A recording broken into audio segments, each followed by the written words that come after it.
Welcome to Biologica. I'm Dr. Susan, a veterinarian and a marine educator from Maine.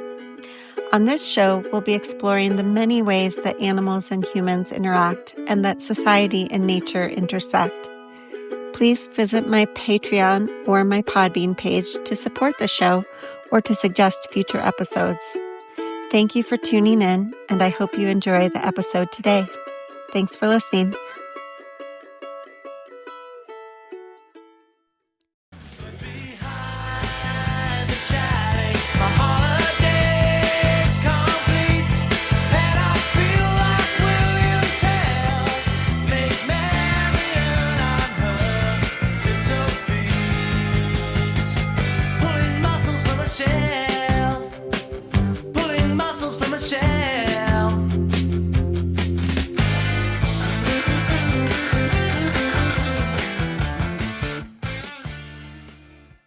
Welcome to today's episode of Biologica.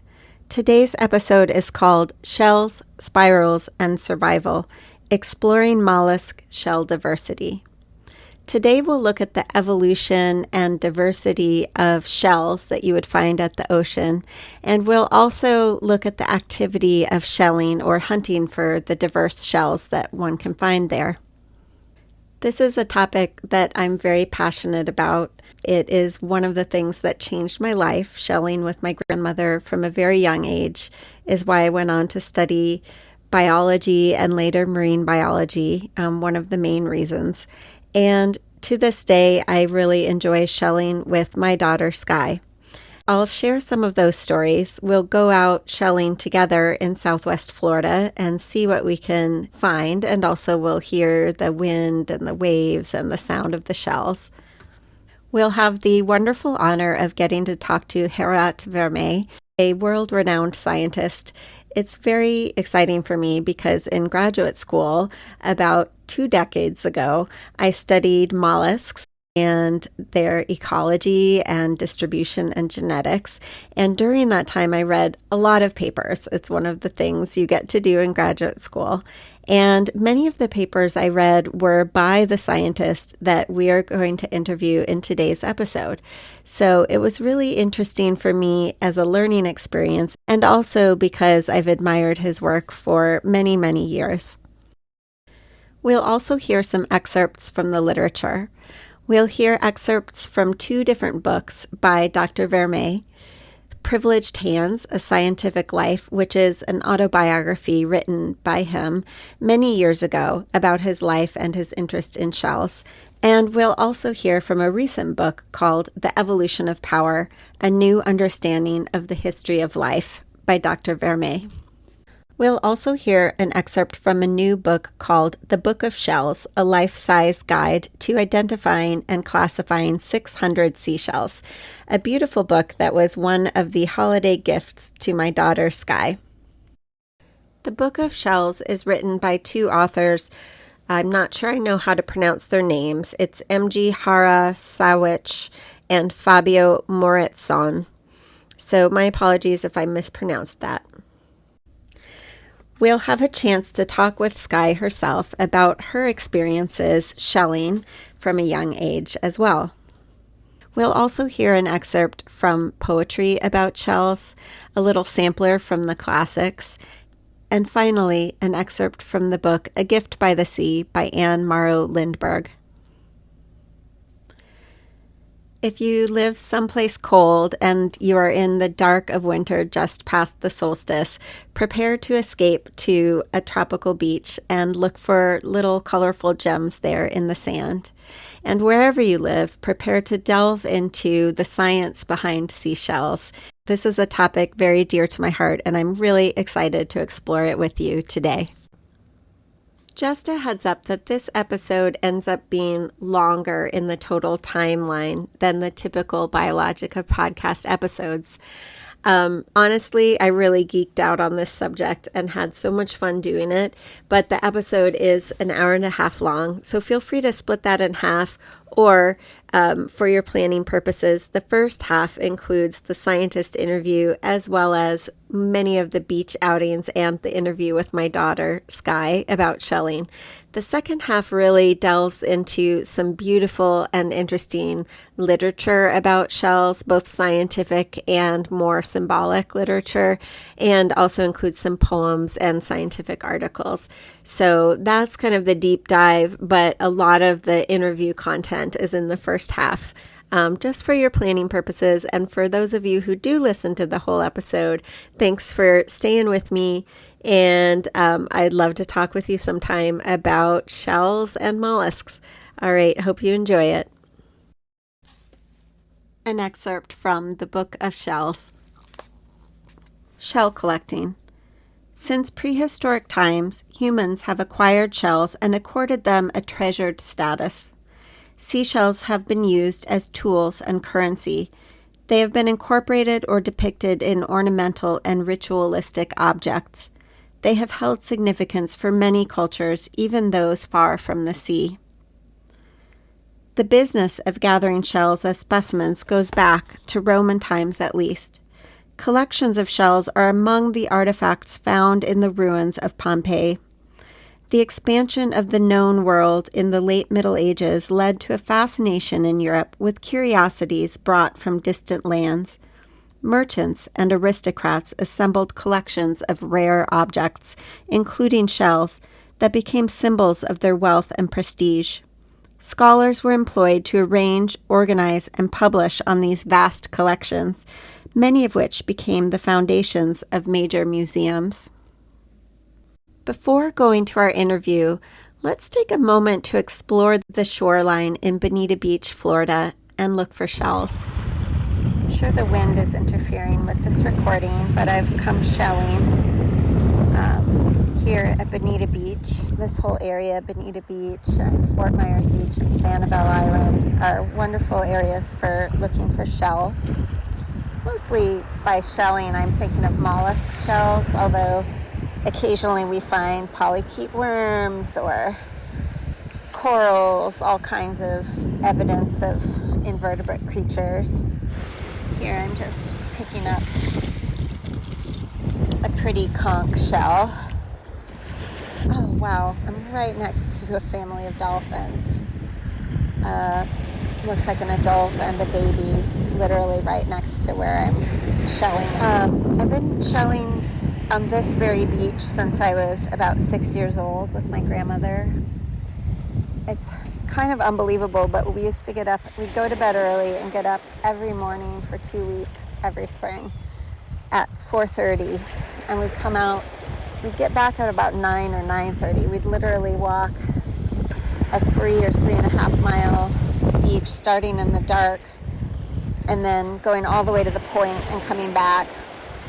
This is really the origins of me wanting to go study marine biology, because the incredible sights that we saw over years and years of doing that, not only finding shells, but I swam with rays in a tide pool. I saw anemones and sea slugs up on the beach, sea stars, just all kinds of things.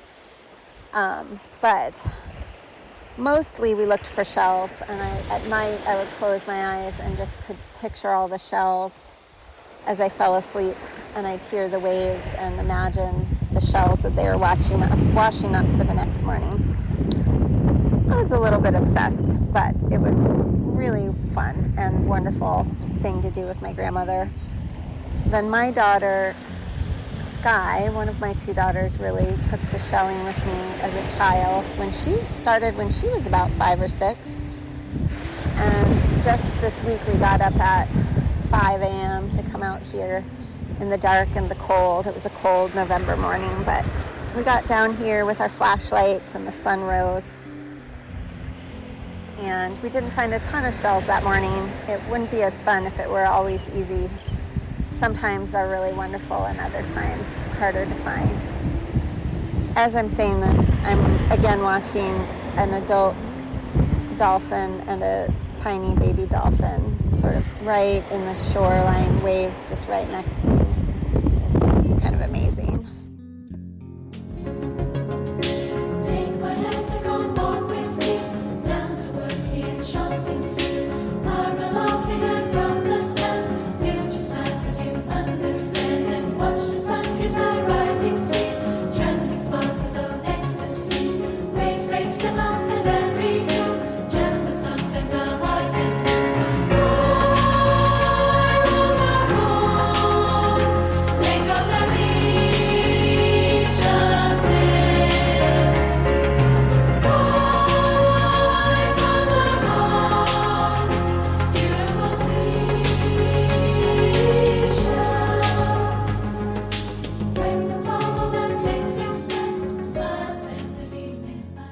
Thank you for going to the shoreline with me to look for shells, and we'll return to our shelling adventure after our interview today.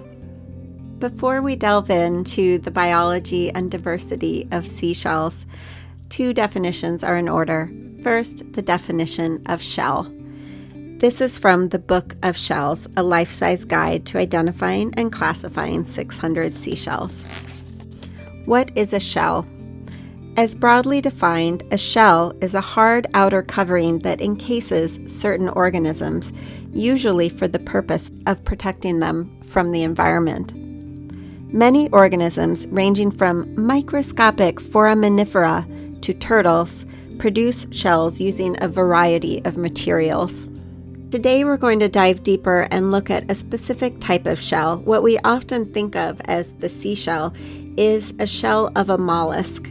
So the second definition that is in order is the definition of mollusk. For this definition, I'm actually going to turn to a less scientific source, the Encyclopedia Britannica online. So we're going to dial it back and look at big picture, what is a mollusk?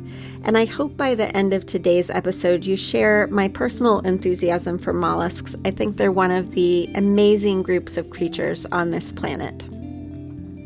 The definition of mollusk by the Britannica is any soft-bodied invertebrate of the phylum Mollusca.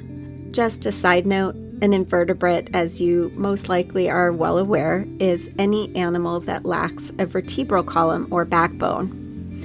And we'll save this for another episode, but the invertebrates are the wealth of all of the animals on this planet. Back to the definition in the Britannica. So a mollusk is any soft-bodied invertebrate of the phylum Mollusca, usually wholly or partly enclosed in a calcium carbonate shell, secreted by a soft mantle covering the body. Along with the insects and vertebrates, it is one of the most diverse groups in the animal kingdom, with nearly 100,000, possibly as many as 150,000 described species. Each group includes an ecologically and structurally immense variety of forms. The shellless Caudofoveata, the narrow-footed gliders, the serial-valved chitons, which are really cool ancient mollusks, side note by myself, the capped-shaped neopilinids, the limpets, snails, and slugs, otherwise known as the gastropods, the clams, mussels, scallops, oysters, shipworms, and cockles, otherwise known as the bivalves, the tubiform to barrel-shaped tusk shells, or scaphopods, and the nautilus's cuttlefishes, squids, and octopuses, otherwise known as the cephalopods. What an amazing and diverse group. Many or most of them are found in the oceans, but as you know from going hiking or exploring your gardens, many of them, like slugs and land snails, are found in terrestrial environments or land environments. Just as a side note, calcium carbonate is a substance found in rocks and also chalk and limestone eggshells and the shells that we're going to be looking at today. Without further ado, let's go speak with the evolutionary biologist who studies seashells and more, Geerat Vermeij. I'm here today with Geerat Vermeij, who is a distinguished professor in the UC Davis Department of Earth and Planetary Sciences. Welcome to the Biologica podcast. Thank you. To start sort of in the beginning, how did you get interested in mollusks or in shells in particular? My first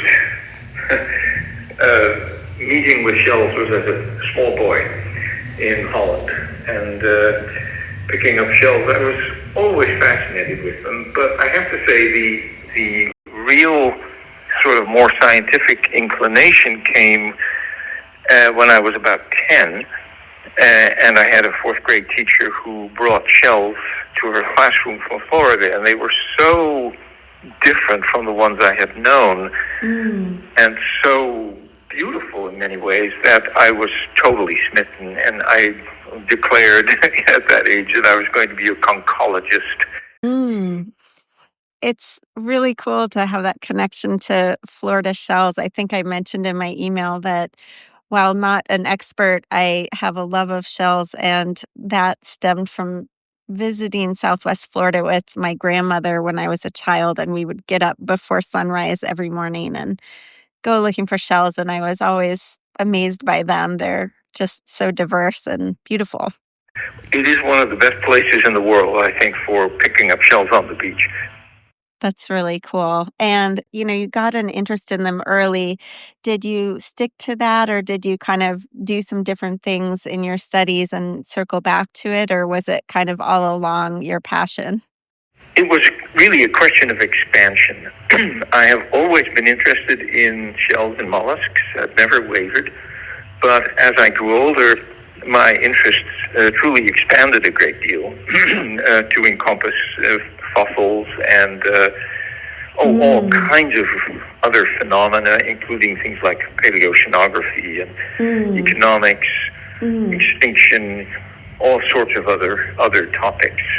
That's really neat. I noticed that maybe your most recent or a recent book was tying together your studies with economics. I thought that was very fascinating. Yeah, well, that's been a theme for, I'd say, the last 30 years or so. And my most recent book, The Evolution of Power, certainly brings them together in a way that even my earlier studies did not. Excellent. Oh, I'm excited to check that out. Can you share something about shells or mollusks that, this might be a hard question because you've studied and been fascinated by them your whole life. But in your research, can you share something that has either perplexed you or surprised you about mollusks or shells?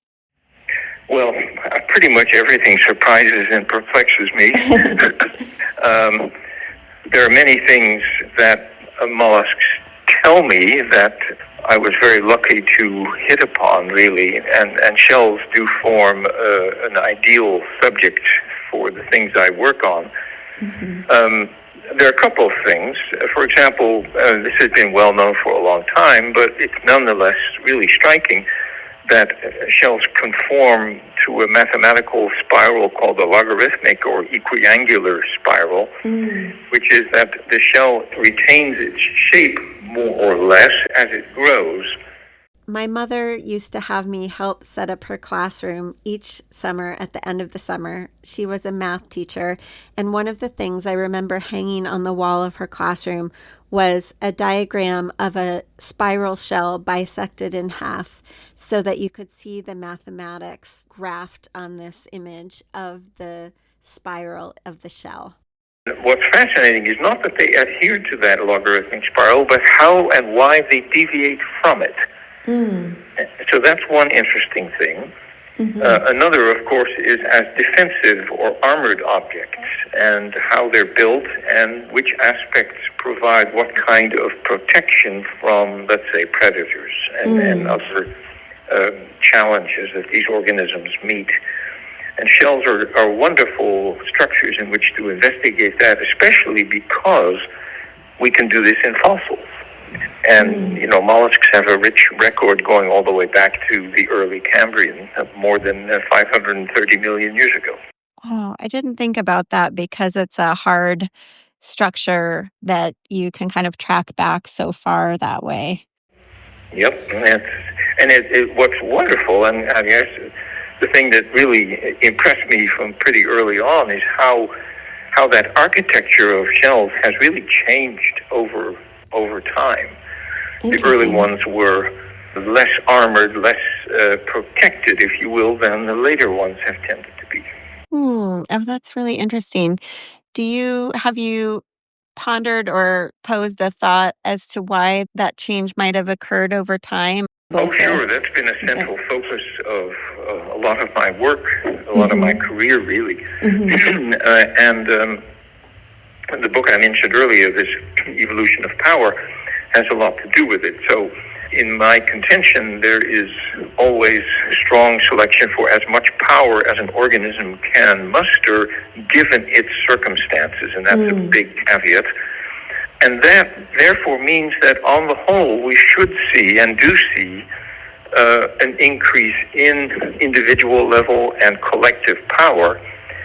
And in order to deal with that, you have to respond evolutionarily. And if you don't, well, then you're going to be constrained to live in environments where those predators are less powerful. Interesting. Okay, so there's kind of an arms race going on to some extent? Yeah, I call it escalation. And it isn't just that everybody gets this way, but organisms in the most productive environments where food is most available, those are the ones that are going to be most affected by it. Interesting. That is so fascinating. We talked about how amazed you were as a child, and I share that childhood memory and amazement about shells from Florida and elsewhere. Why do you believe, or what have you learned about why there is so much diversity in the shell and all the different kinds of shell shapes? Yes, that's a good question, and it's one that I'm grappling with even as we speak. It is amazing how diverse mollusks are. We think there are roughly 100,000 species living today. Wow. Which is the next to largest phylum in the animal kingdom. Wow. The other larger being arthropods. And the diversity is really remarkable. And so we're trying to understand why some groups became highly diverse. For example, some groups of snails or gastropods became incredibly diverse, and others achieved only very modest diversity. For example, tusk shells or scaphopods didn't very much over the years. And so I don't really have a definitive answer. We submitted papers about this, but I'm not quite ready to talk about it. Interesting. All right. Well, I will keep an eye out. That's really fascinating. What are the techniques you use to study them? I know you mentioned comparing now to fossils. Are there other techniques that are sort of the tools in your toolbox? So I believe very, very strongly in looking at specimens and thinking about specimens. And so obviously I use my hands a lot. And I have been to dozens, if not more, museums around the world and done an awful lot of collecting myself. I have a huge research collection, which I use every single day. And it is those observations that form the basis of all the research I've ever done. Amazing. You probably have looked at thousands of shells. Possibly millions. Yes, and compared them. That's amazing. My last question is kind of on a more personal and less academic sense. Do you have a favorite kind of mollusk and or a favorite shell, and why, if so? I don't. There are some things I like better than others. But for me, it is the diversity itself that is just so intriguing and so beautiful. Aesthetics has always played a very large part in my academic as well as in my non-academic life. And for me, that diversity is just spectacular. I like nature in general, and diverse nature in particular. The different sounds and smells and feelings and all sorts of things. So it's that diversity that really appeals to me. That's so wonderful. I always think about all the different kinds, and for some reason, I'm really drawn to the tulip from Southwest Florida, but I think it's partly an emotional connection to it was always the one that my grandmother and I were looking for the most. And my grandmother passed away years ago, but whenever I find a tulip, I always sort of feel that connection to her. But I do also feel so amazed by all the diversity. So thank you so much for sharing that. There are certainly some incredibly arresting kinds of shells. Cowries and troopers and things like that. But gosh, it's the whole panoply of them that really intrigues me. Well, thank you so much. I'm always trying to share with people how amazing mollusks are. And so I'm so excited to share this interview with the listeners and get some more people excited about mollusks. Thank you so much for joining us today. Oh, you're very welcome indeed.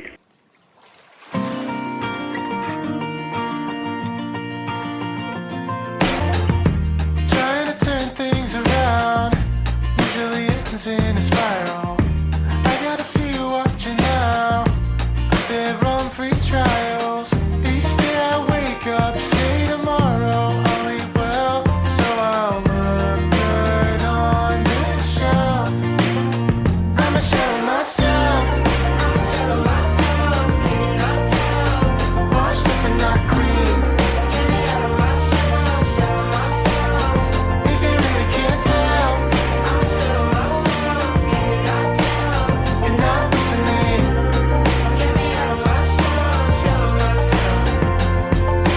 Put your ear up to me, you might hear the ocean, depending on how far away.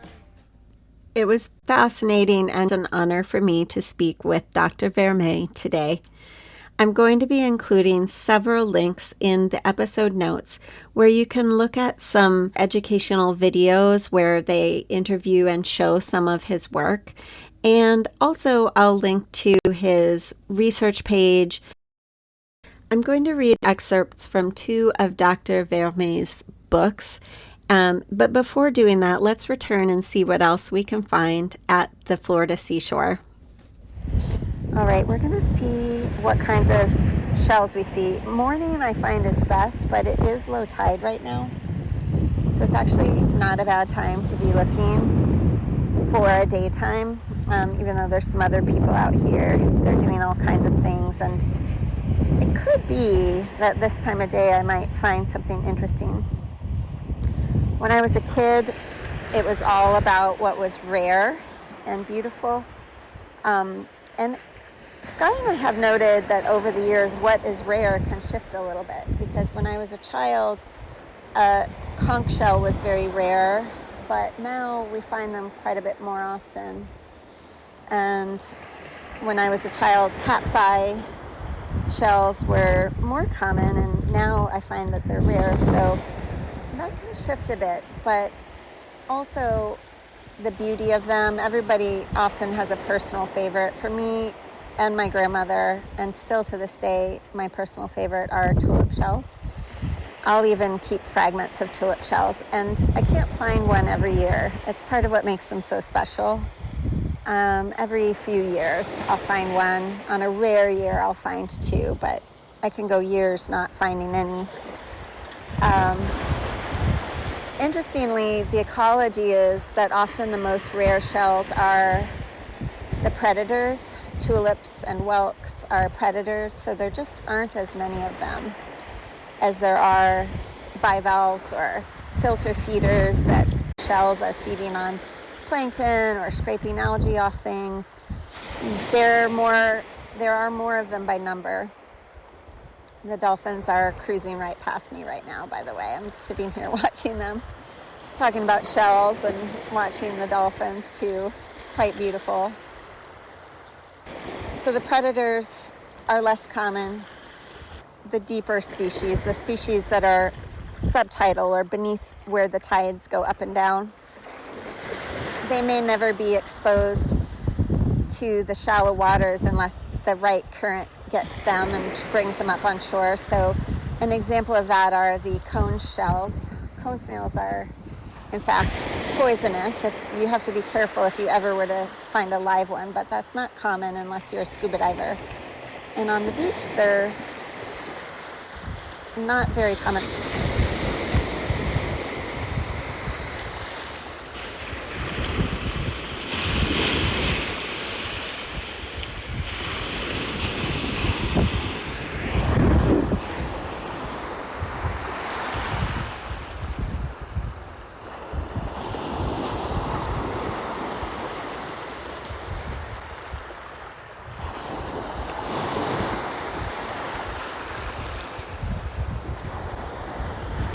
there are purists, and as a kid, I think I thought of myself as a purist. I only wanted a shell that was perfect.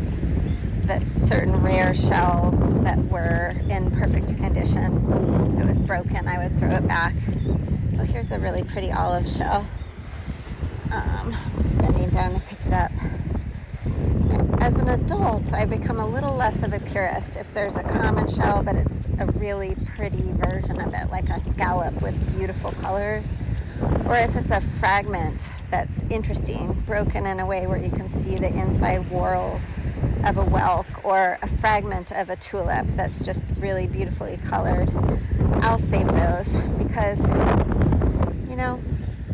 it's all about sort of why you're doing it, and I guess why I'm doing it has shifted a little bit to things that I find beautiful or interesting, even if they aren't perfect. I just found another olive. Come on, take a walk with me.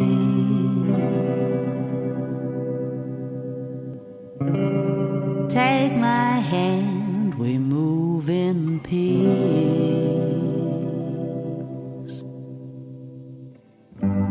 Silent footprints, side by side. Watch the ocean and the tide.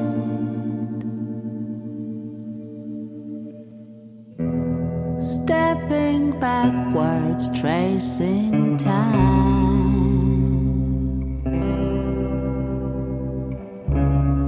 Quiet walking side by side.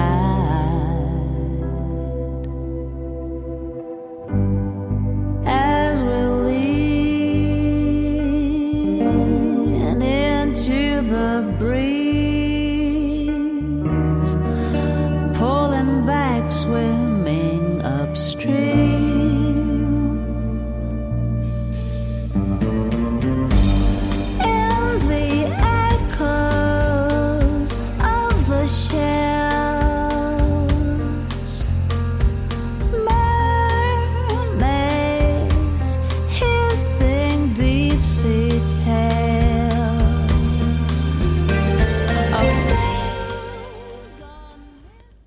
An excerpt from the Book of Shells.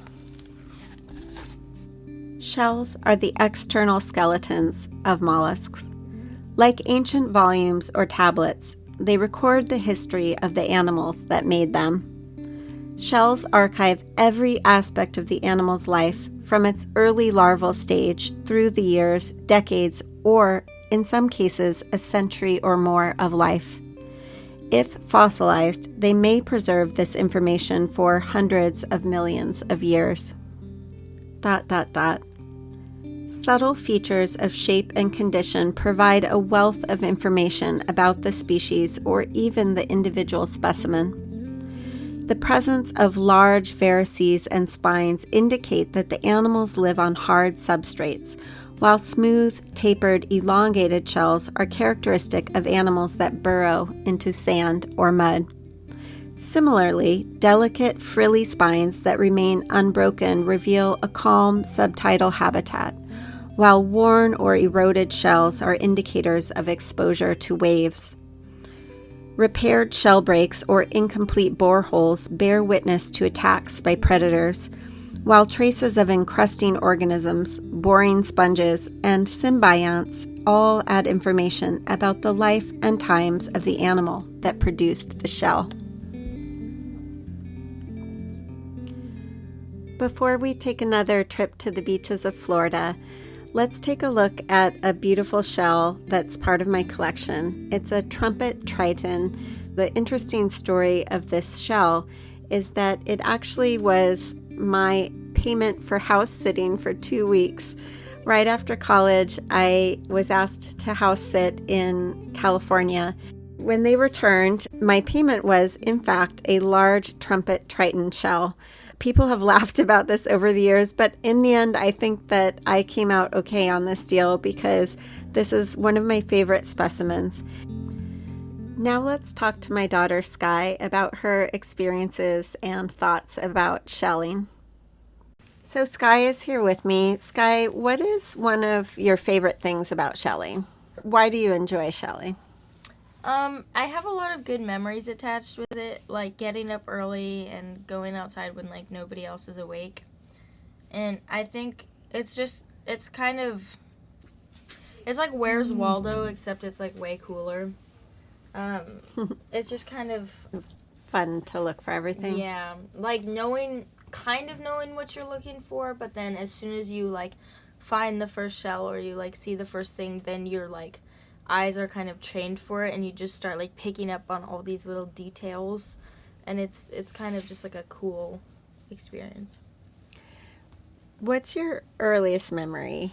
If you think back, what are some of your shelling? earliest memories? I know this because we went to Florida for maybe the first time, and I remember my sister and I ran out to the beach, and I remember running out to the beach, and like on the other side of this path it was like white sand, and then right in front of me there was this like conch shell, and I didn't know it was a conch shell then, but I was just like, what? Like I thought I legitimately thought that anything other than like clams only existed in books.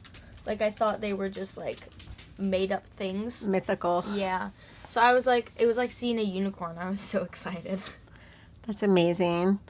Do you have favorite shells or favorite things to find when you're shelling? Well, your favorite shell is a tulip shell. So I have consistently since I was very little tried to find like one a year to give to you.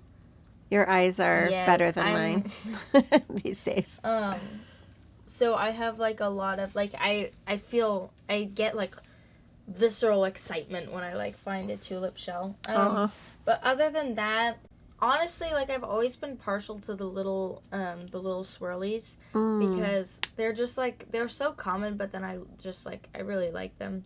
And I've also always had a soft spot for just small shells in general, like baby conchs and baby whelks.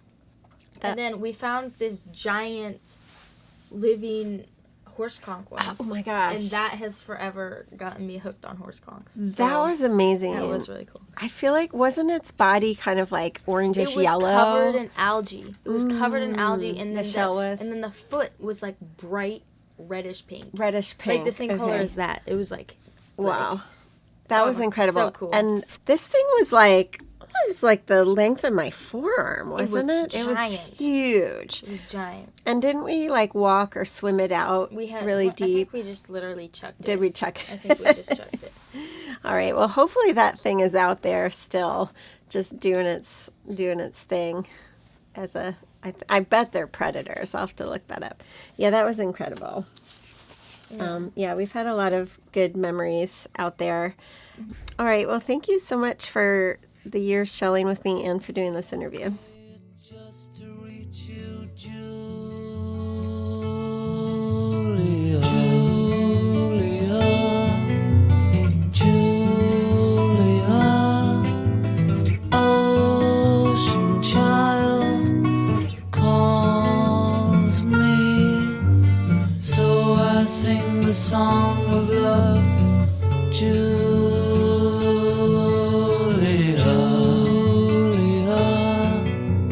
Seashell eyes, windy smile calls me, so I sing the song of love, Julia.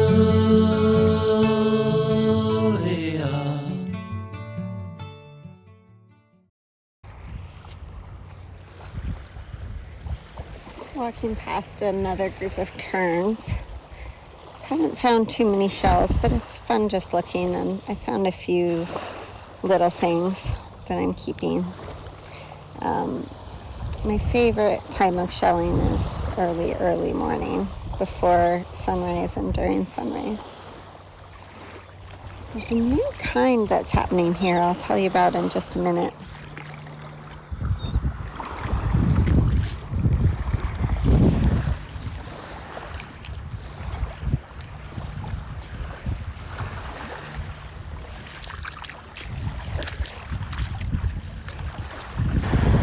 Toward the end of my shelling trip, you can hear waves here, and there's some little wet shells getting washed up. It's a chance to find some interesting stuff here. I actually just found a conch shell. I'll tap it, you can hear it. And it has a little perfect round hole in it, and that's where a predator snail, another gastropod, but with a sort of drilling radula or mouth part, drilled through to sort of attack and eat it, or capture it. Here, I'll see if I can record the sound of the waves knocking the shells around.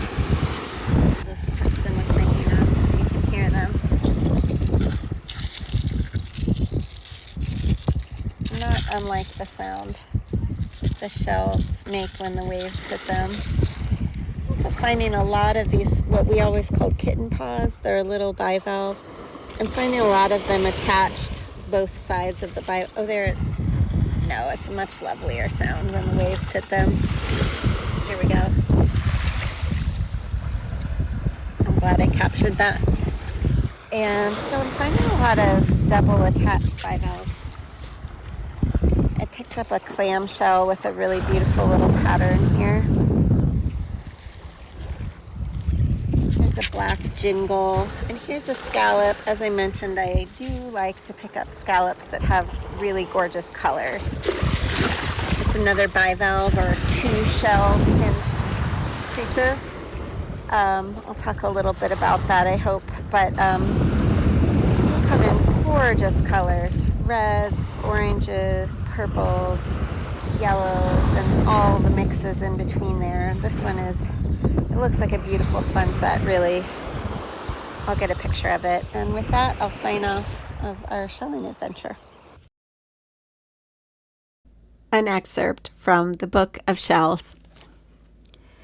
Anyone who has been to the seaside or the shore of a lake or river, or who has walked through the woods or a garden, has probably seen and picked up a few shells.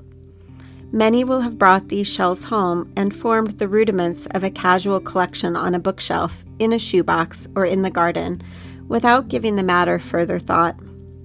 Few, however, will have paused to consider the extraordinary variety of forms into which mollusks mold their shells, each the product of a long evolutionary history, and each adapted to a particular habitat. Although all seashells are made by mollusks, not all mollusks make shells. Of those mollusks that do make shells, the majority live in the seas and oceans of the world, from the tropics to the poles, from above the high tide line, where only wave spray reaches, to the bottom of ocean trenches. While mollusks originated and diversified in the oceans, a sizable proportion of species now live on land or in fresh water, the results of numerous independent colonizations of these habitats. In terms of the number of living species, mollusks are the most diverse animals in the oceans. While the best known and most familiar mollusks tend to be the larger, more conspicuous species, molluscan diversity is dominated by small animals. A recent study of the shelled mollusks from a site in New Caledonia revealed a range in sizes from 1/64th of an inch, or 0.4 millimeters, to 18 inches, or 450 millimeters, yet the average size was 2/3 of an inch, or 17 millimeters. What a day, feeling swell. Hey, say, Mr. Shell, let's do the town on Shell. I'm with you, Sammy. Well, hop right in. We'll see the lot on Shell. I say, will you stop at the ritziest shops? We'll swing around on Shell. Got a smart tit for tat. A brawly in that. An excerpt from The Evolution of Power, A New Understanding of the History of Life by Dr. Vermeij. In competition, there are always winners and losers, in the sense that one party gains more or loses less power than the other. Despite this universal inequality, both parties incur costs. Predation, for example, in which one of the competitors eats part or all of another organism, is potentially expensive for the predator, which must expend power to locate, catch, and subdue its prey. The prey often survives such attempts, owing in part to its costly anti-predatory adaptations. In our laboratory trials with the shell-breaking, sand-burrowing crab, Calapa hepatica, in Guam, for example, we found that more than 90% of attacks on well-armored marine snails were unsuccessful, allowing the prey to survive and to repair the shell damage inflicted by the powerful pincers of the crab. All the prey species have specific crab-resistant shell features, such as a narrow opening, crack-stopping ribs, and a high spire so that the head and foot can withdraw so deeply into the shell that the predator cannot reach them. This is from the book Privileged Hands, A Scientific Life, which was published in 1990. It's an autobiography of Geerat Vermeij. I'm going to read several paragraphs from Chapter 1. Chapter 1, the first question. A tray of shells stands before me in the bright December sunshine, streaming in through the north window of our cozy rented house. I know that the previous day's haul, which we had collected by dredge while on board the Munida, from a rich community of sponges and pen shells off the Otago Peninsula of the South Island of New Zealand, will yield surprises. It will prompt questions that I would not have known to ask, and it will steer me to new thoughts that only first-hand observation can provoke. I turn over each shell in my hands, employing fingertips and nails to scrutinize all the subtleties of shape and surface ornament. There is astonishing diversity here, a hand-sized star shell, its long, hollow spines jutting from the flattened, whorl-like sun rays, competes for space in the tray with hairy mussels, bearded arc shells, and huge fan-shaped pen shells plastered with colonial sea squirts and the long, sinuous tubes of worm snails. A thick layer of sponge obliterates the delicate, scaly ribs of a scallop. Thin slipper limpets tumble out of the openings of snail shells in which hermit crabs had found a secondary home. Borers had attacked the large, plain Triton shells so thoroughly that the thin internal glaze of the shell is pockmarked with patches where the snail builder was compelled to repair the damage. In my pastoral setting, with the insistent cries of lambs for their mothers drifting in from the grassy hills beyond, I have time to contemplate what I have seen in the field. How odd that all the cold water shells from New Zealand are so thin. Not only the deep water snails and clams brought up yesterday by the Munida are lightly built, so are the dogwhelks, mussels, turban snails, and even oysters from the nearby rocky shores. Certainly, they contrast with the thick-shelled productions so characteristic of mollusks in Chile, Maine, and the Pacific Northwest. The rich diversity of surface sculpture also attracts my notice. Spines of the sort displayed by the star shell are common enough in tropical shells from comparable depths in the western Pacific, but rarely adorn shells from cold regions. Do such architectural features reflect the heritage of a tropical ancestry? Perhaps, but several of the spines appear to have been broken and then regrown when the snail builder was alive, suggesting that they might have served a valuable function in the living animal. In other ways, the snails and clams of Otago conform faithfully to expectations. Like cold water shells everywhere, most reveal a coarse, chalky texture, not the hard, marble-like feel of warm water shells. Why would this be so? 37 years earlier and half a world away, I asked that same question, quietly and without fanfare, perhaps even without any conscious thought on my part. That question transformed an ordinary day in 4th grade into a day when all the enjoyment I had always felt for natural objects crystallized into a burning curiosity. That morning must have dawned like any other in the fall of 1956, as my brother Ari and I made our way from the rambling second-floor apartment on Salem Street to East Dover Elementary School. Within 5 minutes, I was in my seat near the window in the front row, within easy reach of Caroline Kohlberg's large wooden desk. The first lesson dealt with the early American explorers, their names and the places they conquered: Cortez in Mexico, Pizarro in Peru, Cartier and du Champlain in Canada, fired my imagination. History had to make way for art.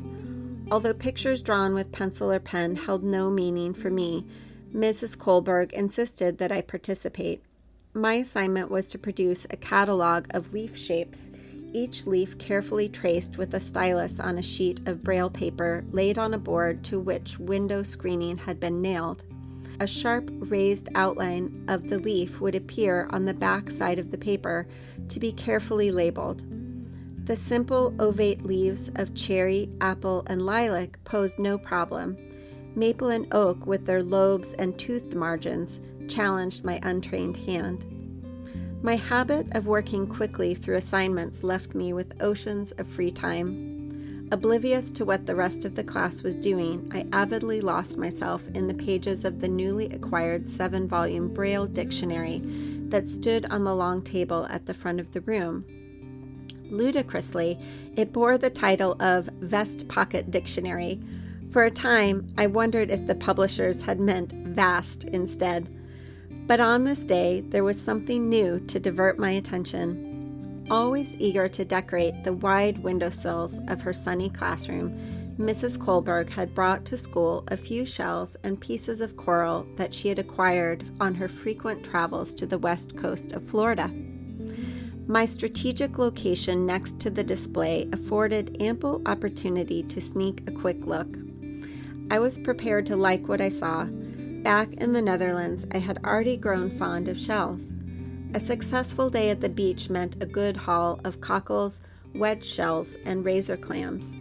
Cockles, their valves neatly adorned with a fan of ribs ending at the crisply saw-toothed margin, contrasted with the plainer clams in which the uneven riblets ran parallel to the smooth edge. However I might have liked them, these chalky productions paled in comparison to the elegant Florida shells. Mrs. Kohlberg's finds felt as if they had been crafted by a sculptor with an eye for regularity and intricate detail. The ribs on the cockle were crisper, more prominent, and adorned with a flourish of little overlapping scales. The shell interiors were not dull, but smoother and more polished than I had ever imagined possible, so that fingertips glided over their surfaces as they would on glass. There were snails as well, often with the most unlikely shapes. How could one explain a shell as odd as the lightning whelk, with a spiral crown of knobs at one end and a drawn-out spout at the other? Why was its interior so stunningly sculptured with smooth, evenly spaced ribs that spiraled away beyond the reach of my fingers? Daily the display grew, as my classmates, many of whose fathers had fought in the Pacific during the Second World War, brought shells from home. A shell from the Philippines I now know as Tectarius cornutus presented a perfectly conical shape, its whole surface evenly sprinkled with sharp, glossy beads set in tight spirals. Cowries challenged my notions of what was possible in the realm of nature. The exterior was so implausibly polished and so evenly domed that I believed someone had applied an especially thick coat of varnish to the shell so that all of the sculpture was obliterated. Not until much later did I come to understand that the polish is natural. In the living animal, the shell is enveloped by a rectangle flap of mantle tissue, the inner surface cells of which secrete the glaze. Most intriguing of all was the large, heavy Florida helmet shell that Trina Menden brought. Beautifully rounded knobs, separated by thin, finely beaded ribs, adorned the domed roof. The flat base consisted of a polished shield, in the middle of which the long, narrow opening of the shell gaped like a deep, rib-lined canyon. The precision of the ribbing and the pleasing contrast between the glaze of the base and the coarser, fine-grained stone texture of the dome produced for me an architectural splendor completely outside the realm of my previous tactile experience. Mrs. Kohlberg told of the beaches on which one could casually gather these works of art. I daydreamed of such places. They would bear exotic names, and gentle waves of warm water would reach up from below, depositing shells in which corrosion never compromised textural complexity. I wondered why the cold water shells of the Dutch beaches were so chalky and plain, whereas tropical creations were ornate and polished. My fourth grade teacher had not only given my hands an unforgettable aesthetic treat, but she aroused in me a lasting curiosity about things unknown. None of it was in the books. There was no expensive conspiracy to teach science, no contrived lesson plan painstakingly conceived by distant experts. Instead, Mrs. Kohlberg captured the essence of her task. She created an opportunity, a freedom for someone to observe, an encouragement to wonder, and in the end, a permissive environment in which to ask genuine scientific questions.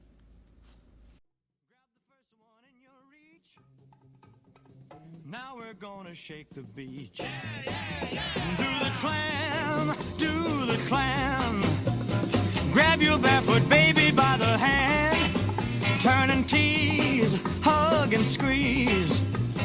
Dig right in and do the clam. You can't get your heart to spin on the outside looking in. Finally, let's return to Florida beaches to learn about a new kind of shelling that I was seeing for the first time this year after many decades of visiting the beaches there. As promised, here's the second way people are looking for shells this year. We've seen some people digging, and we've tried it. Apparently, they did a beach rejuvenation with some dredged sand from offshore. You know, environmental impact aside, apparently, if you dig down in the sand, you can sometimes find some rare offshore shells, like this beautiful one called the Jujonia, and some others.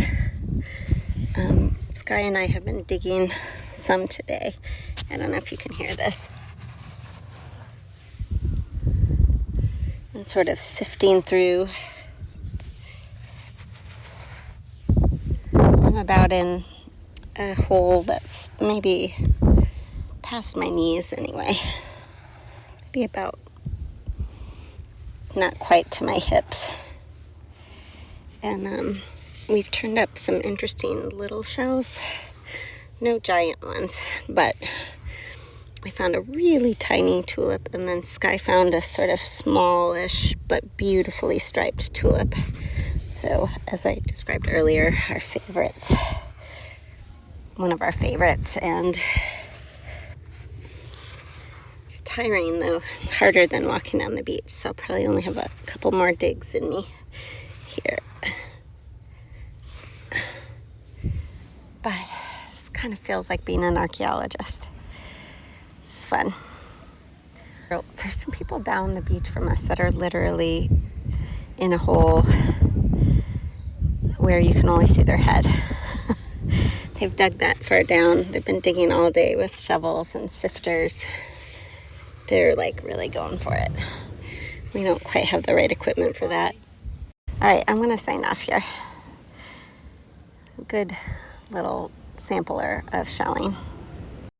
She sells seashells on a seashore, but the value of these shells will fall due to the laws of supply and demand. No one wants to buy shells because there's loads on the sand. Step one, you must create a sense of scarcity. Shells will sell much better if the people think they're rare, you see. Bear with me, take as many shells as you can find and hide them on an island. Stockpile them high until they're rarer than a diamond. Step two, gotta make the people think that they want it. Now we'll turn to a brief summary of two different articles. The first is called The Mechanical Basis of Morphogenesis and Convergent Evolution of Spiny Seashells. Morphogenesis is sort of the development of the shape. And convergent evolution, if you're a longtime Biologica listener, you may have heard us talk about this before, but this is where two different species have the same feature that they've evolved, but not because they have it in a shared ancestor. They've evolved it separately. This paper looks at a convergent evolution phenomenon, the shape and structure of mollusk seashells and how they've developed spines, for example, to potentially avoid shell-crushing predators. And they look at it from a mathematical model perspective. The authors point out that spines are one of the most important or prominent ornaments of mollusk shells, and they've evolved many times in distantly related fossil or current mollusk species. This is something that has evolved separately, not because of a shared ancestor. They point out that in these mollusk species, at least 21 different families of snails, 8 different families of bivalves, which are the two-shelled hinged animals like a clam or a mollusk, hence the name bivalve, or 8 families of ammonoids and 6 fossil nautiloid genera have developed spines separately. In the article, they show some examples of fossil spines, and they have an example of a nautiloid shell, an ancient fossil found in France, and it has a wicked spine right near the opening where the animal would come out. This article is probably beyond my understanding, but I do find it fascinating. It has really cool graphs and diagrams showing shells with their spines drawn three-dimensionally on these graphs to show their shapes, and then it equates these growth rates and shapes to mathematical models. And the mathematical models just harken back to complicated math classes. But basically, there's diagrams, graphs, and mathematical formulas to model the sort of development of these spines in all these different groups that created them or evolved them differently, not from a common ancestor. And it's kind of fascinating stuff. They say that the theoretical model that we have presented suggests that the morphogenesis or shape development of mollusk spines can be accounted for by the spontaneous mechanical behavior of the thin elastic mantle that, constrained in its growth by the previous fixed configuration onto which it adheres, incrementally deforms to a shape of mechanical equilibrium and accretes new shell material. In other words, our model demonstrates that natural mechanical forces can explain how mollusks grow their spiny shells. I've scratched the surface of this, but I hope it's fascinating to you as well. The second journal article we will highlight is called Molluscan Shell Color by Suzanne Williams. And this is a review article that summarizes all the different studies that have anything to do with the color in seashells. I've always enjoyed looking at and collecting shells of different colors. And so I thought this was an interesting study to take a peek at together. I'm going to read a few quotes from this article. And being a very detailed review article, this is quite a long article, so we'll just bring forth a couple highlights from it. The phylum Mollusca is highly speciose, or full of species, and is the largest phylum in the marine realm. The great majority of mollusks are shelled, including nearly all bivalves, most gastropods, and some cephalopods. The fabulous and diverse colors and patterns of molluscan shells are widely recognized and have been appreciated for hundreds of years by collectors and scientists alike. They serve taxonomists as characteristics that can be used to recognize and distinguish species. However, their function for the animal is sometimes less clear and has been the focus of many ecological and evolutionary studies.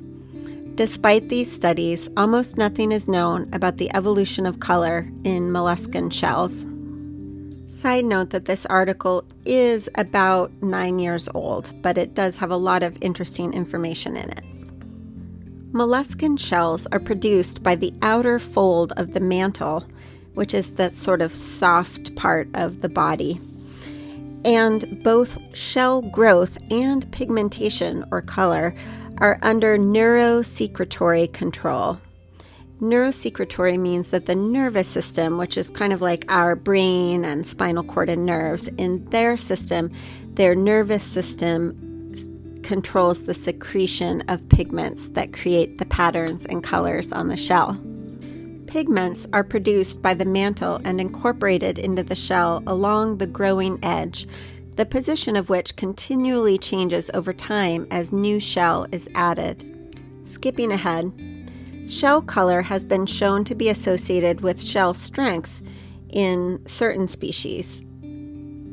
Shell microstructure can also affect color.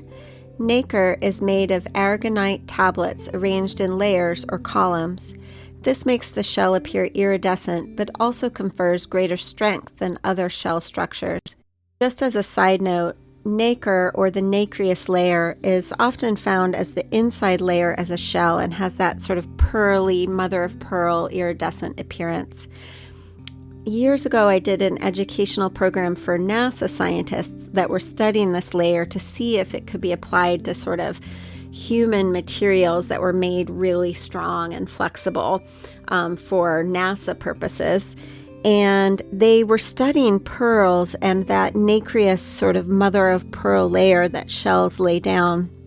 And when they zoomed in on it with really powerful microscopes, scanning electron microscopes, you could see that the nacreous layer, while it looks shiny and smooth and feels shiny and smooth, very microscopically, it looks like a brick house, like little layers of bricks laid up. And that's what makes this so strong and also gives it its sort of visible appearance.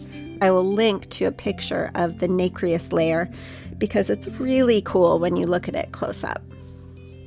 The study points out that shell color is most commonly due to the presence of biological pigments, and the study talks about all the different pigments found in shells, many of which sound similar to or are similar chemically to pigments found in other biological creatures. In addition to pigments, though, there's other ways that shells can create color, or the appearance of color to our eyes. The structural color is due to light reflecting off microscopic repetitive elements that are themselves colorless. And that is a lot like we were talking about with the pearly iridescence of that nacre, it's spelled N-A-C-R-E, that nacre or the nacreous layer, which is an organic, inorganic composite biomaterial. And that's that one that NASA was interested in learning more about, or maybe even mimicking in some of their materials someday through biomimicry or the imitation of nature for engineering. It's fascinating stuff. And so these alternating layers are like the inorganic bricks along with the organic mortar. So you have a brick and mortar substance, and even though it doesn't have pigments in it that give it color, that brick-like pattern reflects the light and makes it look pearly or iridescent, hence why we value the pearl so much. Interestingly, they say the color blue is often a structural color, one molluscan example being the blue rays on the blue-rayed limpet. This tiny microscopic structure makes it appear blue. Next, the article delves into why there might be different colors and different color patterns on shells. And this is pretty interesting. They write, there is some evidence that appears to support the hypothesis that shell color is not important to a species' evolutionary success. Many colorful and patterned gastropods and bivalves live buried in sediments where colors are not seen, although some species, like olive shells, come out to hunt at the sediment surface.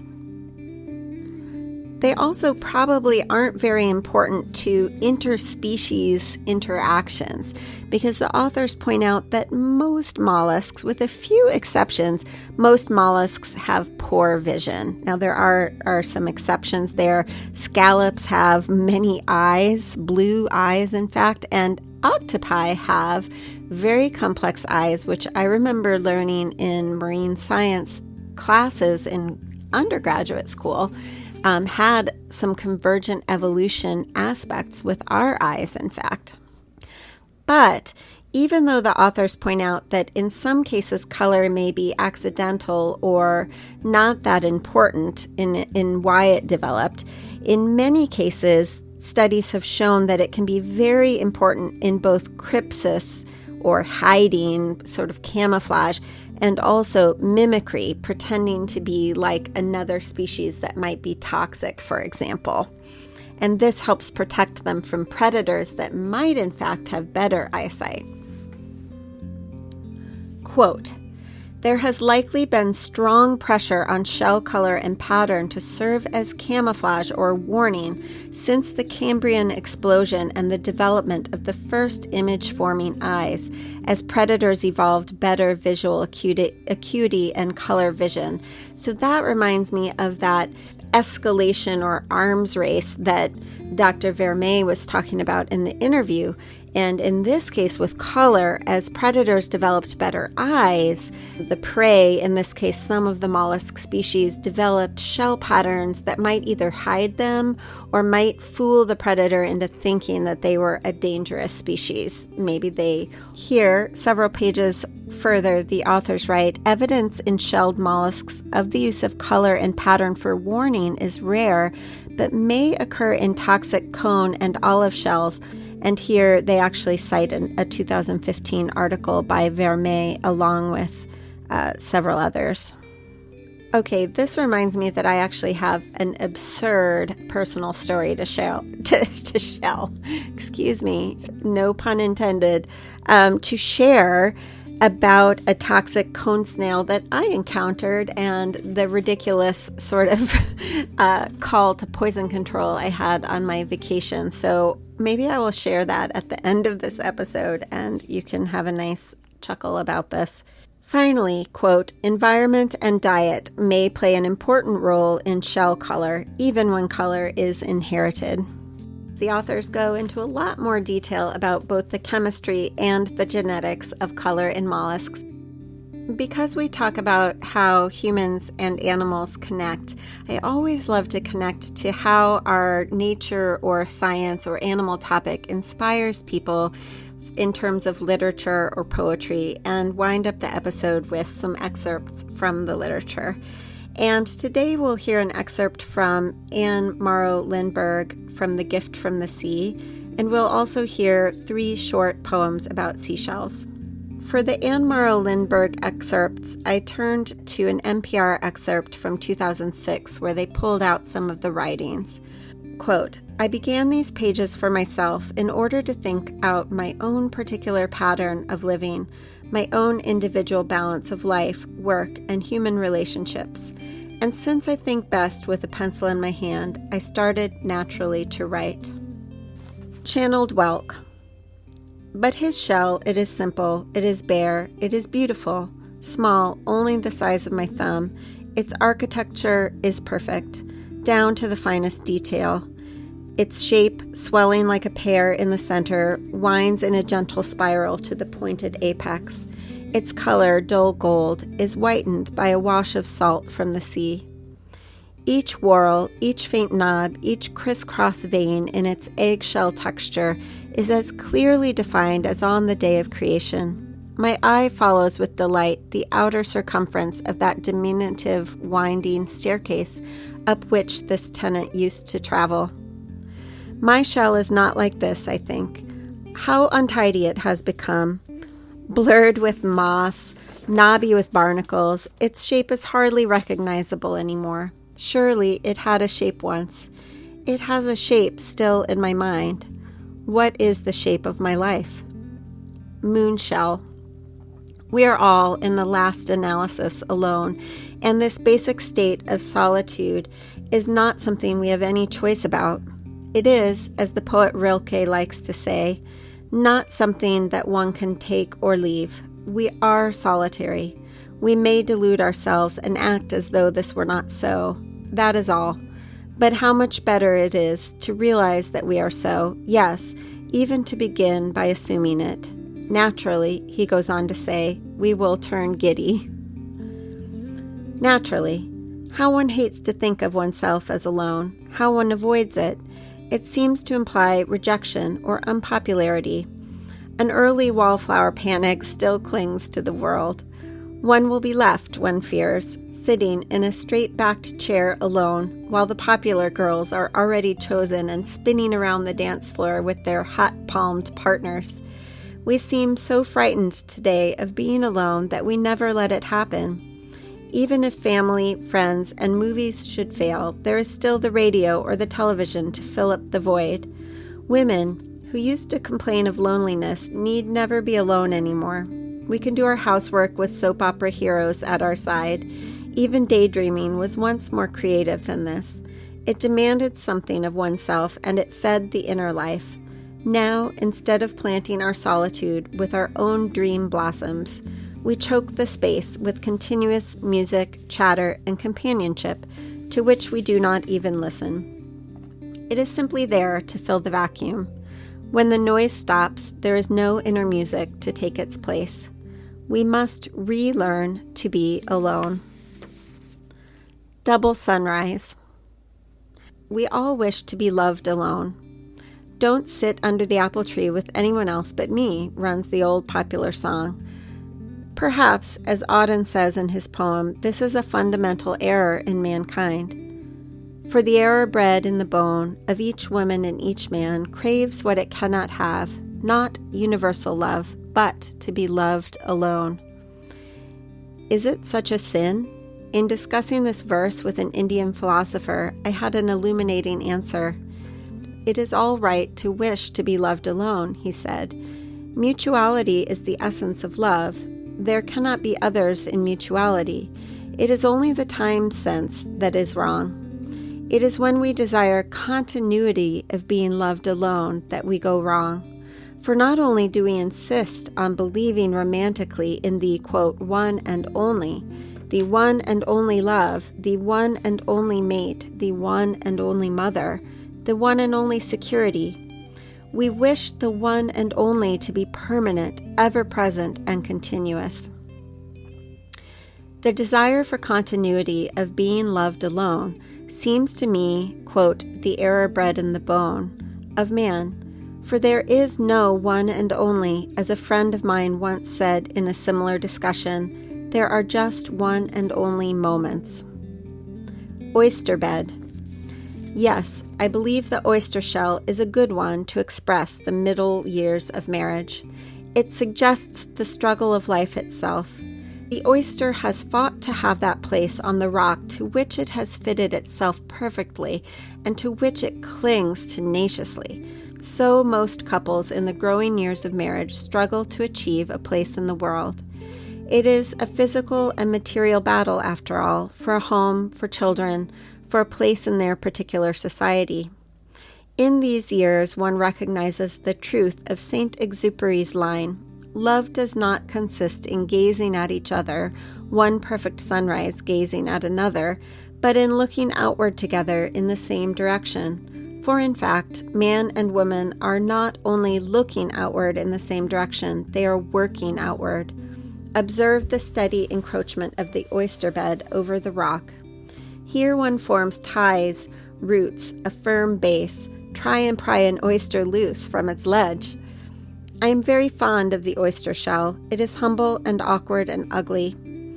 It is slate-colored and unsymmetrical. Its form is not primarily beautiful but functional. But is it the permanent symbol of marriage? Should it, any more than the double sunrise shell, last forever? Here in the shallow flats, one finds ripples, great horse conchs pivoting on a leg, white sand dollars, marble medallions engraved in the mud, and myriads of bright-colored cochina clams glistening in the foam, their shells opening and shutting like butterflies' wings. So beautiful is the still hour of the sea's withdrawal, as beautiful as the sea's return when the encroaching waves pound up the beach, pressing to reach those dark, rumpled chains of seaweed which mark the last high tide. Perhaps this is the most important thing for me to take back from beach living, simply the memory that each cycle of the tide is valid, each cycle of the wave is valid, each cycle of a relationship is valid. And my shells?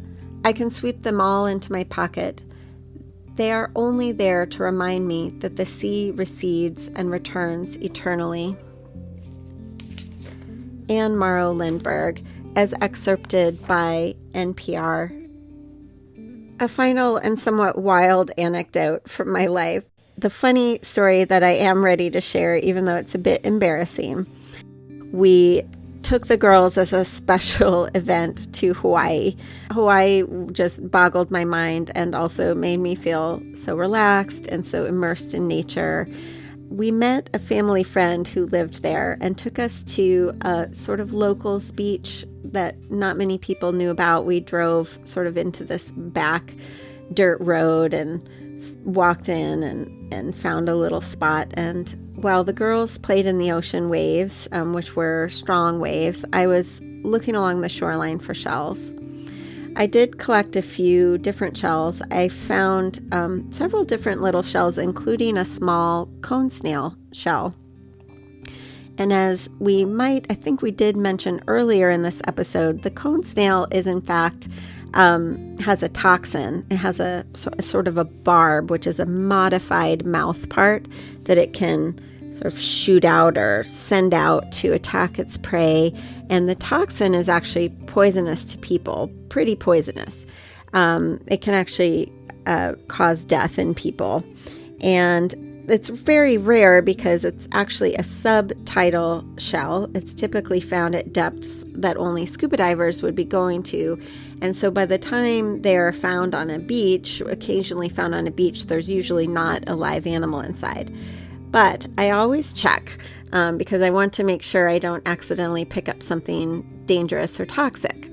So when I find a cone snail, I always take a look and make sure there's no animal inside. So I did that. It was wet from being sort of tossed in the waves, but I looked and this beautiful little purple and brown cone snail did not have an animal inside it that I could see. A little foreshadowing there.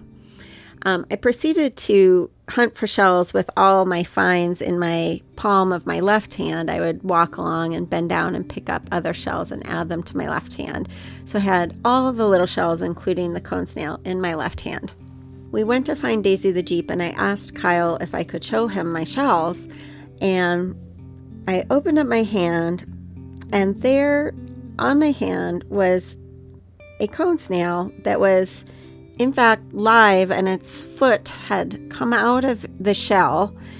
It was sort of moving around a little bit amongst the shells and pretty pebbles on my hand. And I was sort of shocked. I guess I couldn't see the animal when I first looked in. And then on my palm was like a very distinctive red dot. Didn't hurt. I hadn't felt anything. I just could see a red dot that I didn't remember being there before. And it was kind of near said cone snail.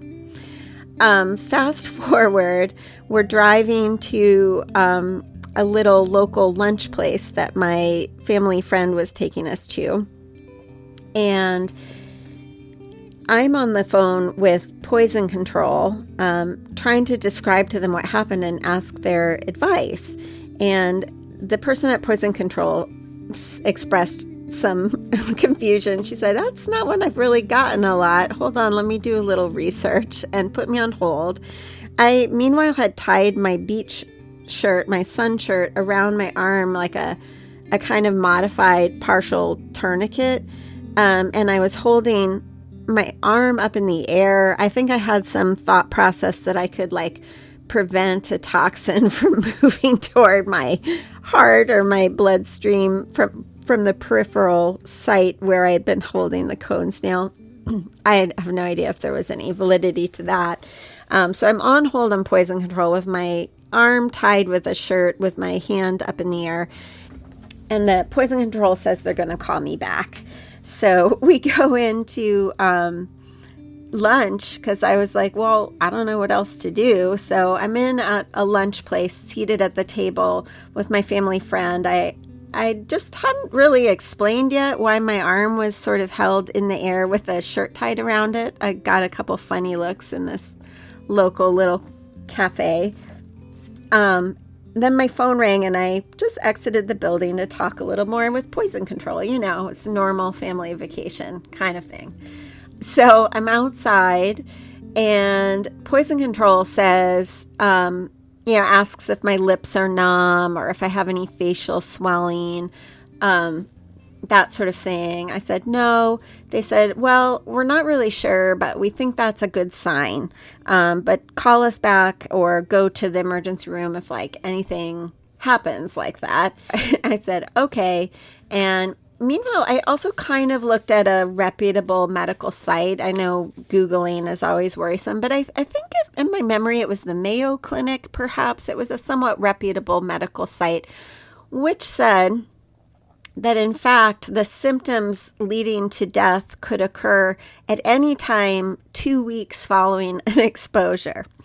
So for the rest of my vacation, I think I set an alert on my calendar or my phone 2 weeks out for the rest of my vacation. And literally 10 days after the vacation, I was just always aware that at some point I could suddenly get ill and then die.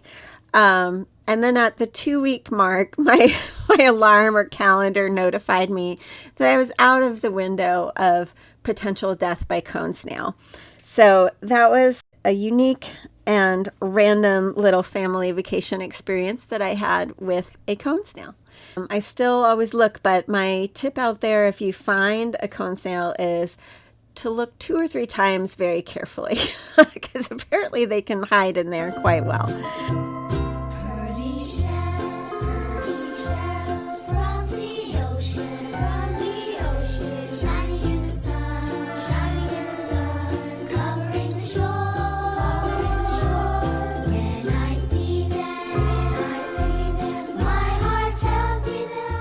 To conclude, we'll hear some poems about seashells and a brief paragraph on the symbolism of seashells from the website poemverse.org.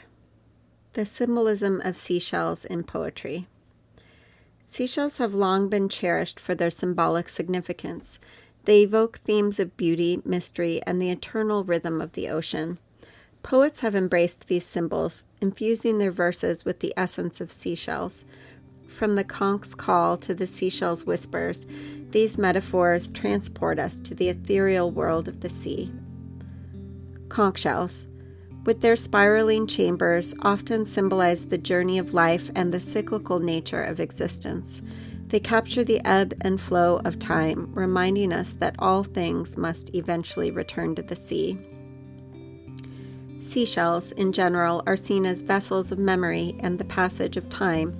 They hold the secrets of the ocean, encapsulating the stories of sailors and the legends of the deep. Through their gentle whispers, they invite us to listen to the echoes of the past. Seashells are also associated with serenity and tranquility. Their smooth contours and delicate colors evoke a sense of calmness, inviting us to find solace in their beauty. In poetry, they often serve as a metaphor for finding inner peace amidst the chaos of life. 3 short poems from accomplished poets about seashells. 1. Conch Symphony by Maya Angelou. From the depths of the sea, a conch shell sings, its melody carried on the ocean breeze.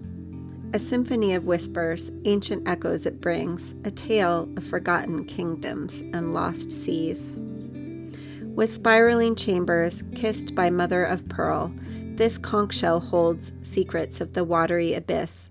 Listen closely, let your heart unfurl, hear the symphony of life, of love's sweet kiss. The second poem, The Seashell's Whispers by Robert Frost. A seashell washed ashore, a gift from the tides. Whispers of distant lands it softly confides. Its gentle curves a testament to grace as it holds the ocean's breath within its embrace. Whispering tales of seafarers and mermaids' lore, of shipwrecks, sunken treasures, and sandy shores. In its spiral labyrinth, a journey unfurls through the vastness of oceans to the end of the world. And finally, number 3, Shells of Serenity by Emily Dickinson.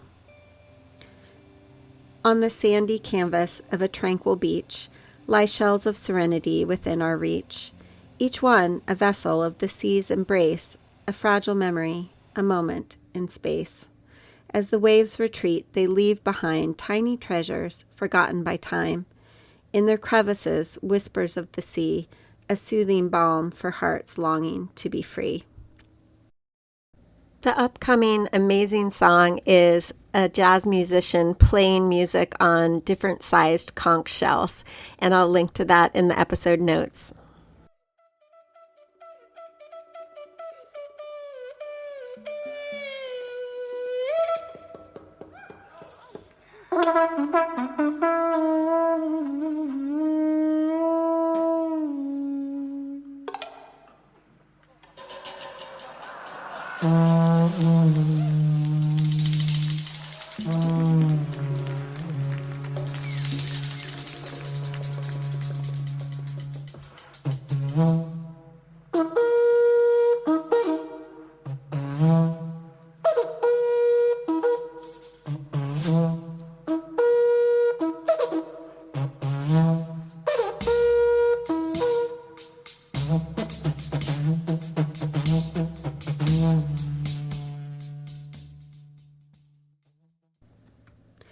Thank you so much for joining me for today's episode of Biologica, where animals and humans meet. We really delved into looking at seashells from the science and the evolution, talking to well-known scientists who've made so many discoveries about evolution and seashells and mollusks. And we've looked at literature, poems, and gone out shelling and exploring in the southwest coast of Florida. I hope that you have a moment in your busy life and this busy time to take a moment to reflect, whether it's the symbolism and beauty of a seashell or whether it's to get out on a beach looking for shells. As a sneak preview of the next episode, we'll be actually looking at a little bit of a spin-off from seashells, and we'll be looking at an animal that likes to inhabit and burrow the seashell. That's a little hint for next time, and I hope to see you then. And in the meantime, keep discovering.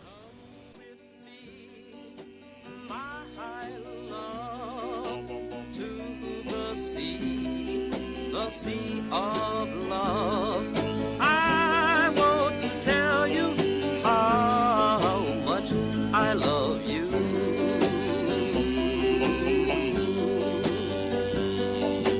Do you remember when we met?